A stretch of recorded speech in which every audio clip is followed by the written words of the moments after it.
Hello guys, അപ്പോൾ നമ്മൾ ഇന്നൊരു യാത്രയിലാണ്. യാത്ര വേറെ അങ്ങോട്ടല്ല, നമ്മുടെ സ്വന്തം ഗുരുവായൂരിലേക്കാണ്. ഞാനും അമ്മയും ദൈവവും അതേപോലെ വല്യമ്മയായിരുന്നു കൂടെ ഉണ്ടായിരുന്നത്. എൻ്റെ പൊന്നി പറയാതിരിക്കാൻ പറ്റത്തില്ല, അമ്മാതിരി സാഹസത്തിന് ശേഷമാണ് ഞങ്ങൾ ഈ ട്രെയിനിൽ കയറി ഇരിക്കുന്നത്. അത് വീണ്ടും വീണ്ടും പറഞ്ഞ് ഓർമ്മിപ്പിക്കുന്ന ദയനീയ ഭാവത്തിലാണ് ദൈവം ഇരിക്കുന്നത്. അതിനുശേഷം ഞങ്ങൾ വീട്ടിൽ നിന്ന് കൊണ്ടുവന്ന ചപ്പാത്തി അതേപോലെ കിഴങ്ങറി ഉണ്ടായിരുന്നു. ഞങ്ങൾ ഒരു 9 മണി ആയപ്പോഴത്തേനും അത് കഴിച്ചിട്ടുണ്ടായിരുന്നു. കൊല്ലത്ത് നിന്ന് 7:45 വിടുന്ന പാസഞ്ചറിലാണ് ഞങ്ങൾ കയറിയിട്ടുണ്ടായിരുന്നത്. അപ്പോൾ അതിനുശേഷം എല്ലാവരും നല്ല ഉറക്കമായി.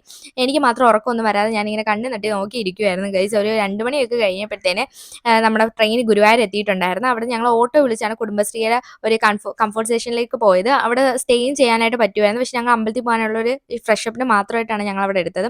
അതിനുശേഷം എല്ലാവരും നല്ല ടയർഡ് ആയതുകൊണ്ട് തന്നെ എല്ലാവർക്കും ചായ കുടിക്കാനായിട്ട് തോന്നി. ഞങ്ങൾ സ്റ്റേ ചെയ്യുന്നതിൻ്റെ ഓപ്പോസിറ്റ് തന്നെ എല്ലാ കടകളും ഓണായിരുന്നു. നല്ല നൈറ്റ് വൈബ് ഉണ്ടായിരുന്നു ഗൈസ്. അതിനുശേഷം ഞങ്ങൾ ഒരു കടയിൽ കയറിയിട്ട് ചായ കുടിക്കാനായിട്ടിരുന്നു. കാരണം ഞങ്ങളുടെ കൂട്ടത്തിൽ ഏറ്റവും കൂടുതൽ ഉറങ്ങിയത് ഇവളാണ്. എന്നിട്ട് അവൾക്ക് മാത്രം ക്ഷീണം മാറിയിട്ടില്ലായിരുന്നു. അതിനുശേഷം ഞങ്ങൾ ഒരു കോഫിയും അമ്മയും ഒക്കെ ചായയൊക്കെ കുടിച്ചിട്ടുണ്ടായിരുന്നു. എന്നിട്ട് നേരെ ഞങ്ങൾ ഒരുങ്ങാനായിട്ട് പോയി. അടുത്ത വീഡിയോ നമ്മൾ സെക്കൻഡ് പാർട്ടി